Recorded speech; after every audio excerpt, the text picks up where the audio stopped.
This is the foundation of every security department out there. Okay? This is where you come up. Two saved messages. New message. Hey, Tim, Mike just called. Need to submit the time card. Okay. Hey. There are 10 things you need to be aware of for a facility security plan. It must cover identification procedures, access control, your internal security, your perimeter security, what? Security lighting. Oh.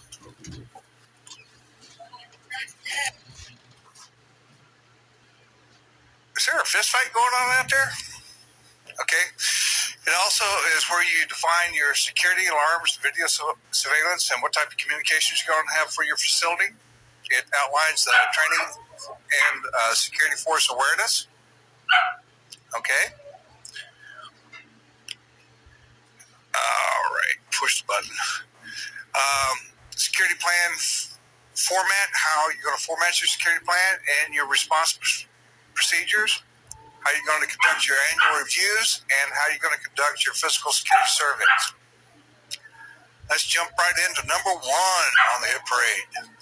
Identification procedures. Now, we're going to talk about employees, visitors, contractors, vendors. Let's talk about employees first.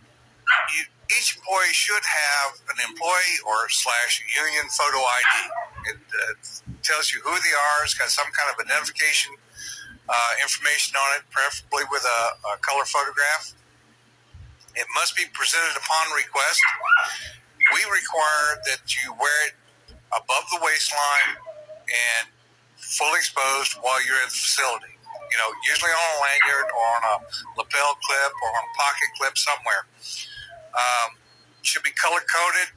By color-coded, I mean the color defines where they're allowed to go. You might have red for restricted access. They can go into secure areas, green for general access, and blue for visitor access, whatever you want to do. Hold on a second. Let me put you on mute. Yeah.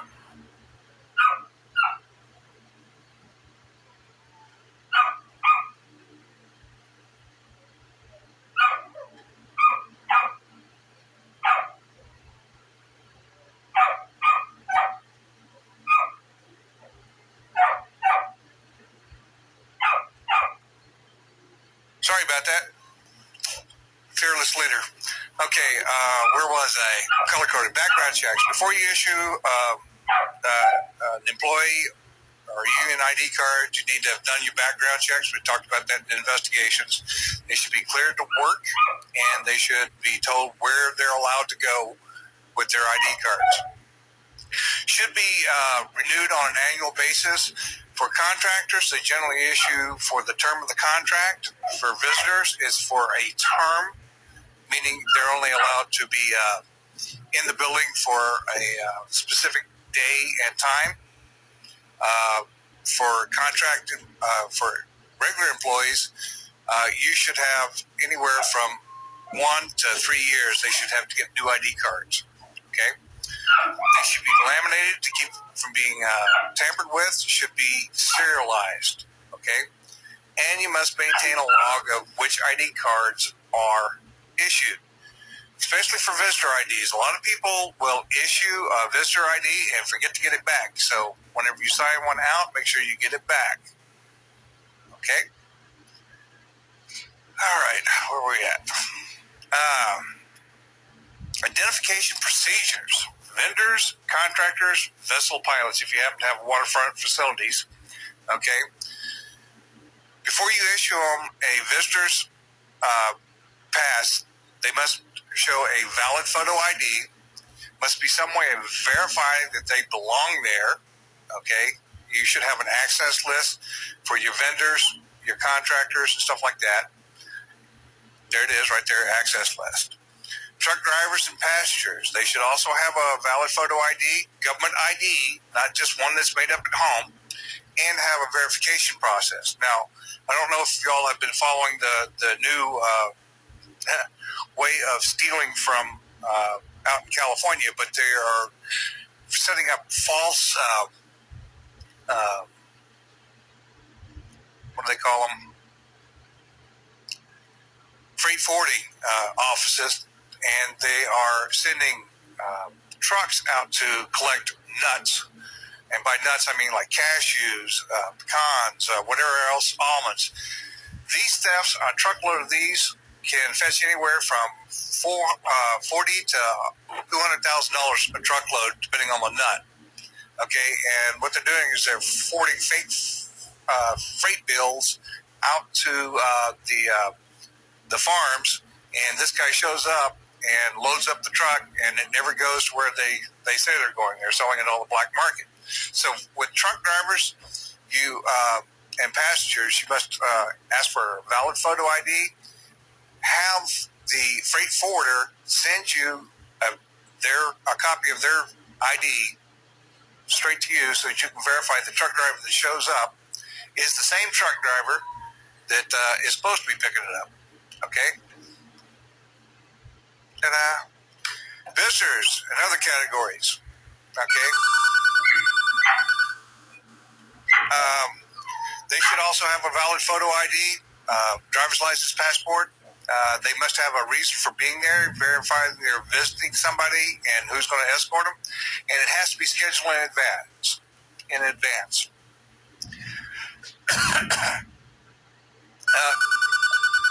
Hang on a second. I just got popular.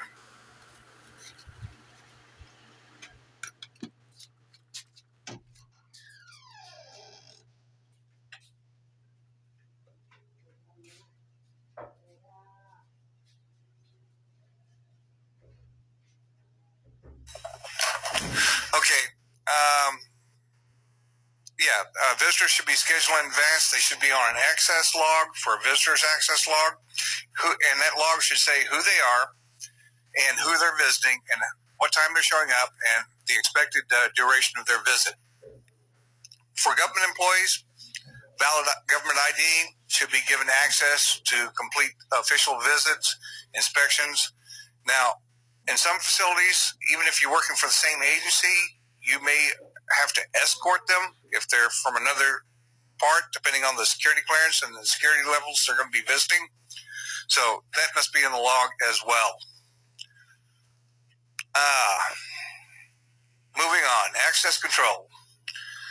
Armed guards, local police department response.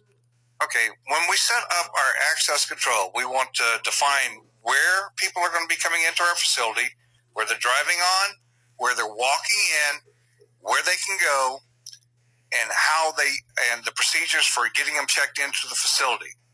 We just talked about IDs, okay? And whenever they're coming, we want to define who's meeting them, or if they have full access, whatever. It has to be written down in your plan. This person has full access because he's this. This person has to have escort because she's this. So whenever you're doing your plan, you have to lay out all these different things for access control. Who's got access? Is there an access control list? What does it look like? What's the information required for it? All this other stuff. Also, you want to talk about your gates, your access gates. Are they locked, secured, guarded? Are they open 24 hours a day? Are we going to have some kind of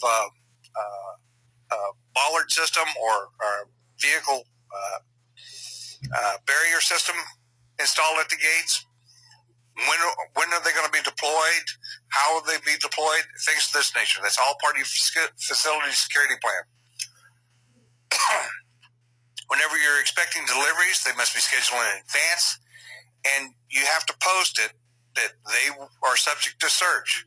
You can't just arbitrarily say, okay, you're delivering office products, I want to search your vehicle. Unless they know your security plan outlines that all vehicles are subject to search, and you post it. It has to be posted, okay, so that everybody is informed.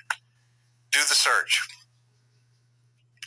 Internal security, vehicle control. We want designated parking for visitors. And we also want to set up our restricted area in the buildings or even on the facility. You don't, and it doesn't have to be for security reasons. You can have restricted areas because it is a noise hazard, it is a injury hazard, whatever. You can restrict access to your plant floors. We don't want somebody walking into the cabling room where all the power comes into the plant unless they have a right to be there and know the dangers inherent with that. So you can post it as a restricted area. Whenever you're setting up your gate pass system, you can use a decal system, color coding, paper passes, whatever you need to do that designates not only the vehicle has access, but where they are allowed to park. If it's restricted parking area, it should be a different color. Whenever you have temporary passes for visitors and vendors, you make sure that it has an expiration time on it. It's just a paper pass. You write the time they arrived, the time they're, and when the pass expires. Okay, so they can't be reused. Okay.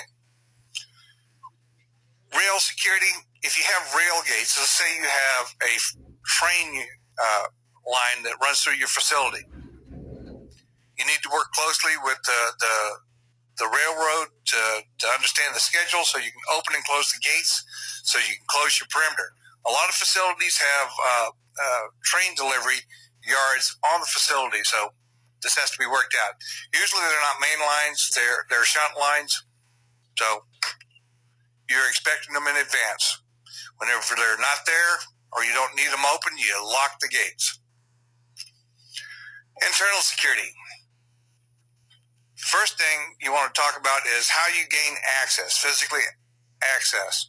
Are you going to use key, CAT card, PIN card, whatever? You need to write that down in your plan and how it's going to be managed. There's a lot of systems out there now that use swipe cards, and you can actually put the photo. You can turn that into your employee ID card. It has the photo, the identifying information, serialized, and it actually controls where they go in the building. And it also acts as your master ledger. Who has the cards? What card is assigned to this person? And it's serialized. Failing having an automated system, you're going to have to issue the card manually. You need to keep a master ledger of who got what card, what serial number is, and how long it's good for. The other part of internal security is inspection of locks, locking devices, and key control systems. We're going to get into key control a little bit more heavy next week. It's not just having a ledger and issuing a key to somebody. It's a whole lot more than that, but we'll get into that later. You also, part of that is your case hardened locks and chains. That's part of your key control system. How they're issued, they're serialized. You need to keep an eye on them. And computer security. This is usually handled by the IT department, but you work in conjunction with the IT department because passwords are just like a master key. You get somebody's password, you have access to everything they have access to. Can anybody say Snowden? I thought you could. Also, let's talk about guard force rounds. Roving safety and security patrols. Okay, these are conducted by your either contract guard force or your proprietary guard force, and you have to set what has to be checked. Okay, you want them shaking doors? Do you want them checking windows? Do you want them looking for fire hazards or safety hazards? This is all part of your facility security plan, what their duties are. Okay, they're supposed to conduct rounds. I hate this part. Conduct rounds at least once in a 4-hour period at varying times. Okay, let's get serious about this. They should be conducting continuous rounds. They should alternate their rounds and at a minimum, hit everything on their patrol route once in every 4 hours. More frequently, the more varied, the better. Okay? If you leave it at check everything once every 4 hours. They will do it in about 20 minutes and then sit on their butts. Okay? It has to be in their post orders that they do continuous rounds, and everything has to be checked once in every 4 hour period or more frequently. Okay. You also must have a method of recording the rounds. A lot of people use Ditech. It's just a little wand. It has a little sensor at all the high security places they have to check. They just touch the wand to it, take it back to a computer at the end of their rounds. It downloads what time they were there and stuff like that. Kind of like the old time clock where you had to pull the key out, put it in, turn it, and it recorded it, and then you took it back. But it's a little bit more technically enhanced these days. But you should, if they're checking during their rounds, there should be a record, a hard record of the rounds and what they checked when they checked it. Perimeter security, whenever you set up your perimeter security, you have to post it. And how to say this without offending anyone?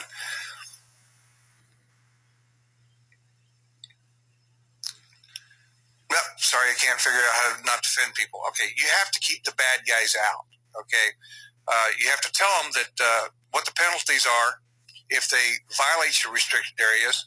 They'll be detained, turned over to law enforcement, what laws are applicable. Also, your perimeter security allows you to channel access to your facility. It says main gate this way, whatever. Whenever you're doing your facility plan, that's where you set up and say, this is the type of barriers I want. This is how far I want the perimeter cleared of vegetation and debris. And you also identify the contractors that are going to be out there or your own people. Who's responsible? Facilities is responsible for keeping the grass cut. And you want to identify supporting safeguards for natural barriers. Okay, just because you have a river that's part of your perimeter security does not mean that river is going to keep people out. So you need to have a roving patrol. This is your supporting safeguard for that river. Or if you have a mountain, you've got a CCTV cameras watching the face of that mountain to make sure nobody's rappelling down into your facility. So you need to not only use your natural barriers, but what supporting safeguards you have to back those up. Fencing. We've talked about this. It's going to be 8 feet high. Usually the fence is 7 foot high with a 1 foot top guard. The fence should be 9 gauge galvanized steel, 2 inches wide. Chain link is the recommended, with a 2 foot with a barbed wire outrigger consisting of 3 strands of 9 gauge wire at a 45 degree outward angle or inward angle, depending on which way you want to stop the flow of traffic, or both. The bottom of the fence is got a wire running through it, also 9 gauge, that's 2 inches above the ground, that keeps people from pulling the chain link out and creating an entryway under the fence. It should be very tight. You want to make sure the fence line is clear of all obstructions. You don't want to have a multi-million-dollar fence line around your facility and then have your guys stack crates up against the fence line, providing access to your facility. You want to keep that clear. Whenever you're doing that, you want to sit there and say, you cannot stack any material within 20 feet of the fence line. The parking lot can't be within 10 feet of the fence line, so they can't pull their vehicles up and use their vehicles to hop over the fence line. I've seen that. You want to make sure you keep it clear, make sure nothing's growing on it, so that you have a clear field of view, whatever. Perimeter security. Lighting. Whenever you're setting up your security lighting, it should be set up along your perimeter or wherever you need it. You know, it should be, let's talk about the perimeter first, then we'll talk about the buildings. Should be shown outward from your perimeter. The lighting should be inside your perimeter. You don't want to have your light pole sitting outside where they can just sit there and whack off the power cable to it. Should be illuminated at least to the level of twilight. That's just that's the level of light just after the sun sets. We'll get into security lighting a little bit more on Wednesday, but it's measured in lumens or foot candles. Okay.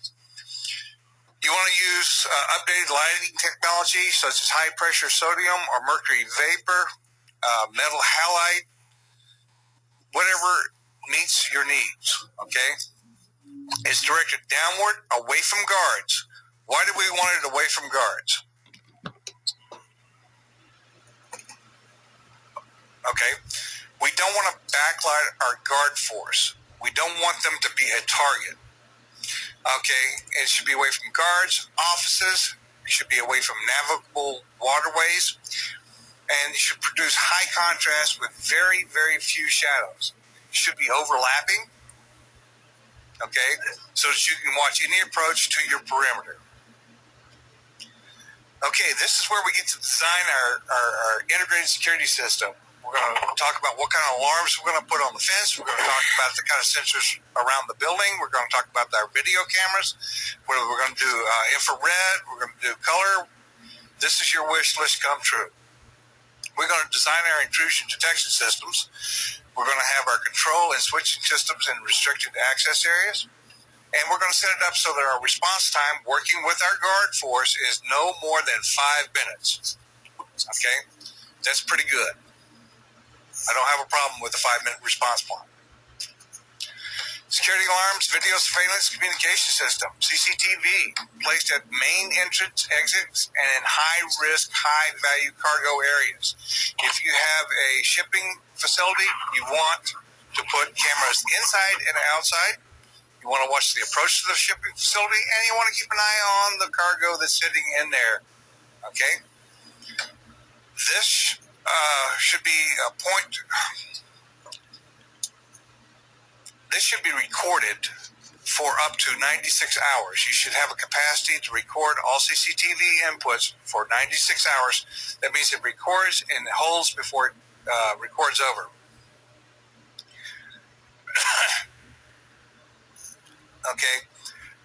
Camera should point to entering and leaving vehicles. Watch your pedestrian access points while they're entering and exiting the facility. This is good legal record. Okay. One note on CCTV. There's been some legal actions taken on whenever you're using CCTV. The one thing you have to be aware of, if there are cameras out there, then there's an expectation of security. If you put fake cameras out there that don't record, they don't see anything, they don't broadcast anything, you're liable if somebody gets mugged, murdered, robbed, whatever. They have an expectation of security because they thought those cameras were reporting what's going on. Don't put up fake cameras. There's a hospital system that lost $20 million because they did that in litigation. All right, security alarms and video surveillance communications. Continued communication tested once per shift, and you have to record the results. Make sure you have comms with all your security officers, to the emergency managers, whoever's on shift. They should have emergency signals, duress signals. If one of your security officers wanders into something and he needs to be able to pop the cord or push a button or whatever that broadcasts he's in trouble.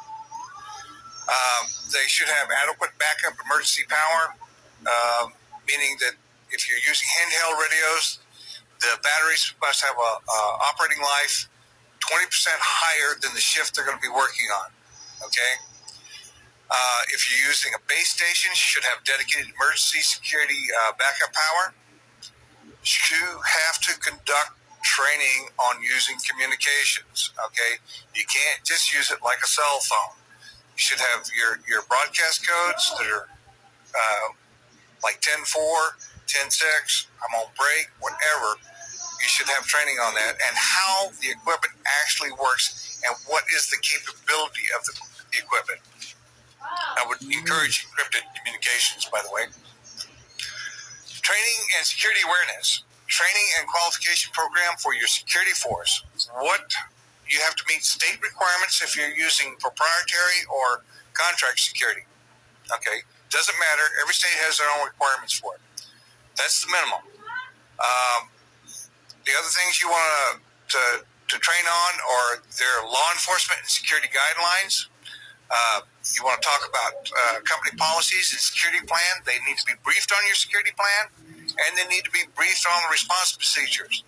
If they have an alarm over at the cargo handling facility, they need to know how to respond to it, what their duties are whenever they get there, and how they handle anything that they find. Okay? Their primary job is prevention, detection, investigation of criminal activities. They are there to observe and report. Most security guards do not have arrest authority other than citizen's arrest. Okay? Moving on. You also must have specifically the job specific training requirements you want for them. If they're going to be moving stuff around or they need to move stuff around, you got to have a weight, a minimum weight they can carry. They must be able to meet the physical requirements of the job. You know, if they're going to be walking a post, you know, walking perimeter or doing interior patrols, they need to be able to walk for a specified period of time. Then you must train them on reporting threats, actual criminal and terrorist activity. How are they going to report it? Who are they going to report it to? And what their job is in relation to the activity at that time. Observe and report, mostly.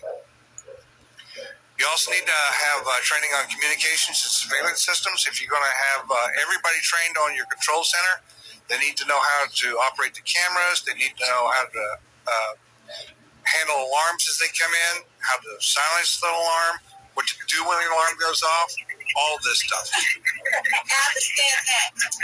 Ronnie, would you mute, please?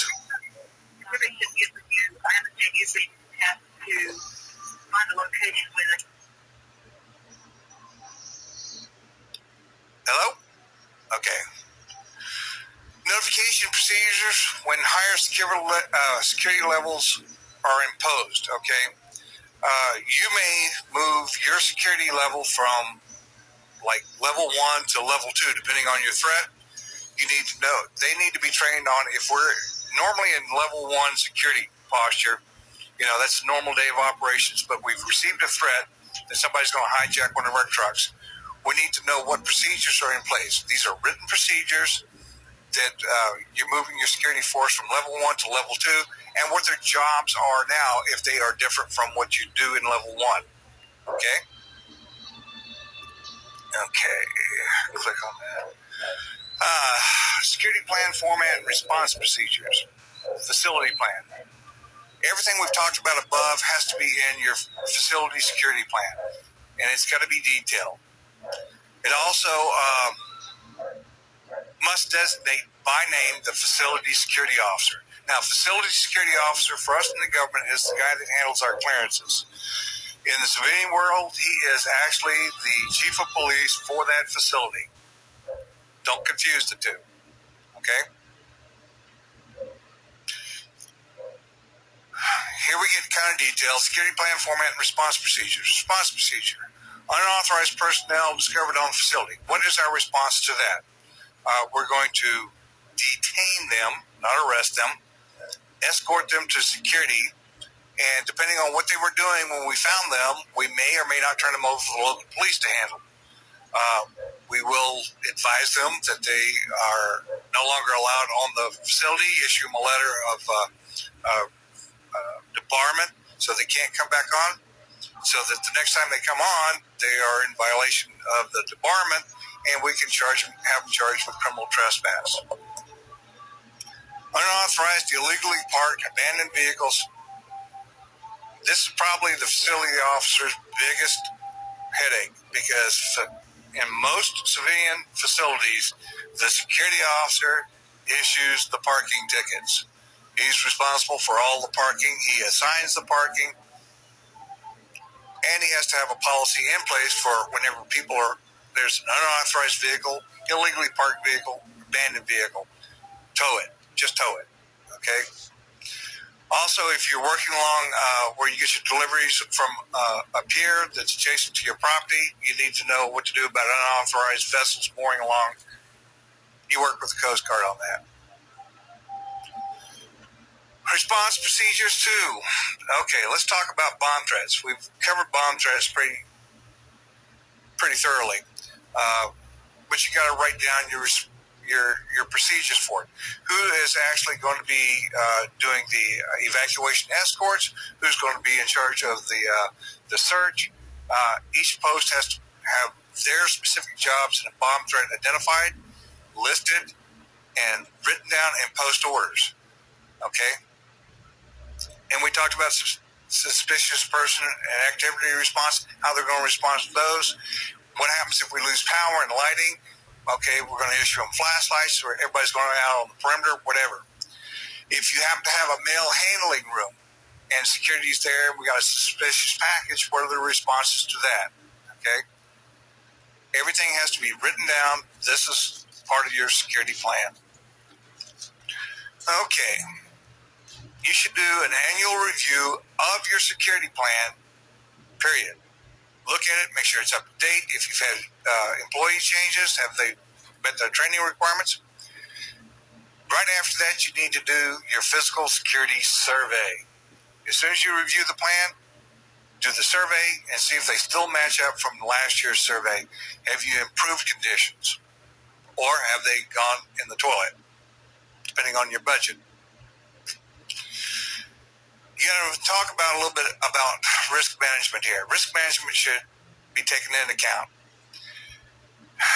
When we're talking about risk management, risk equals vulnerability times threat times consequence. Okay. To give you an example of this, we have a power transformer sitting just inside our perimeter. It supplies all the power for our facility. It's inside our perimeter, but it's only 20 feet inside our perimeter. The only thing between it and really bad guys is a chain link fence. That chain link fence does not block the bad guy's view of it. So, how vulnerable is it? We assign a numerical score to its vulnerability. Next thing we do is we look at the threat. Who wants to do something to that transformer? 2, do they have capability to do that? And 3, have they done it in the past? And 4, are they around our current geographical location? Okay. And then we take the vulnerability times the threat. Let's say our vulnerability is 100 and our threat is 0.25. That gives us a 0.25 vulnerability assessment. Now, we need to multiply that by the consequence. If we lost that, okay, if we lost that transformer, would it shut us down? Well, we have a second transformer that has half of it. So our consequence would be 50% reduction, or 0.5. So we take that 0.25 multiplied by 0.5, and we got a risk score of about 20, let's say. That's our risk score for that transformer, okay? Analytical risk management is really a great science. I recommend y'all take a course in it, but this will just give you an idea of how risk management works. You need to identify the vulnerability, what's vulnerable, what's the real threat to it, and what will happen if something happens to that asset. We like to talk about assets as PIFAO, as people, information, equipment, facilities, activities, and operations. PIFAO. Let's talk about security levels real quick. Level 1 is degree of security precautions to take when the threat of an unlawful act against a vessel or terminal is thought possible but not likely. This is what most organizations operate at on a daily basis. This is sure it could happen, but it's not very likely. Okay? Level 2 security level, the degree of security precautions taken when the threat of an unlawful is basically the same, but you have intelligence that indicates that terrorists are likely to be active within your area, or they like attacking this type of vessel or this type of facility or terminal. Okay? So, yeah, you have an asset that they really like going after, but you have to look, are they really operating in my area? Are they really doing this? So, yeah, I'm a little uncomfortable. We're going to increase our security level. Now, remember, whenever we bump our security levels, we're going to have different procedures for our security force, and we're going to have, through training our staff, they're going to have different things they're going to have to do. Level 3, high level of intelligence. It's probably intimate. It's going to happen soon, and intelligence indicates that the terrorists have chosen a specific target, and it's us. We're going to go on high alert here, or we're going to be working in pairs. Our security force is going to be working in pairs. We're going to double up our staff at the control center. We're going to bring everything out, all the guns to bear to protect our assets. Any questions on security levels? Now, in the government, we have we call them different things, but for civilians, level 1, level 2, level 3. Okay? Okay, I got some pretty pictures here of a chain link fence. It does not have an outrigger top guard. It just has a straight up and down post on it with 3 strands. Okay? I just find pretty pictures everywhere.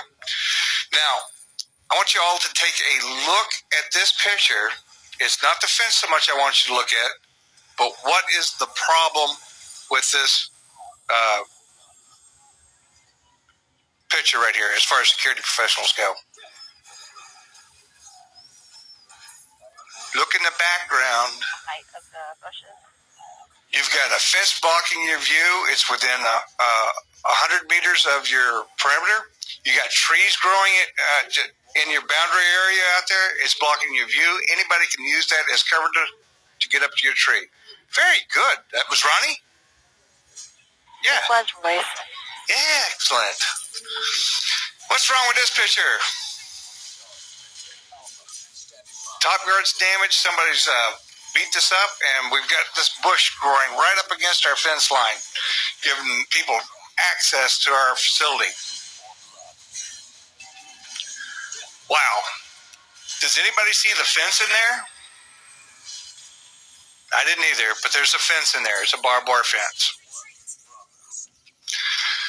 This is an example of a sign that where you post your perimeter that we talked about just a little while ago. It lays out what the penalties are. It says what will happen.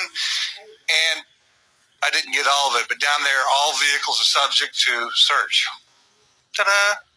Oh, there it is. See, subject to forfeiture. Yeah. Okay. That is just a picture of a badly installed CCTV camera post.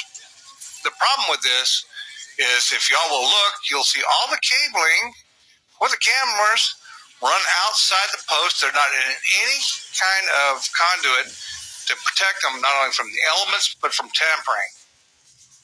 Okay? Ta-da! Okay, physical security surveys. We're on the downhill side here, folks. It's a record or documentation of the physical security status of your facility. It tracks previous security surveys.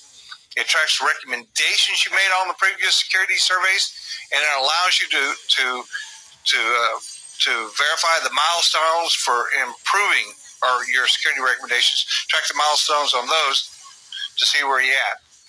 It also identifies security breakdowns where you have faults. It may be old faults that were identified before that haven't been addressed, or it could be new faults found on this survey. It also allows you to evaluate your current security systems. Are they adequate to the threat risk? Remember, you're going to be doing your threat assessments and your risk assessments all through the year. If the threat increases, does your current security status meet the threat? Okay? It also helps you identify short-term and long-term goals for security upgrades. Get your paperwork in early, because remember when we're doing the budget, we got to ask early, and we got to ask for as much as we can get to get our security equipment in. And it also allows you to report on your unit's mission. You need to increase your guard force because the threat level has now gone from level 1 to level 2, and we're constantly in level 2 now, so we need to add more people. Whatever, it helps you report your assessment or your needs. Okay, let's take a look at our security plan one more time. It identifies procedures for access control, internal and perimeter security. It talks about lighting. It has security alarms, video surveillance, and communications, how we want those to go down. And it identifies the security force training and the employee security awareness training. Don't forget that. Any questions on what we've covered today? Nope. Excellent. Y'all have a marvelous weekend.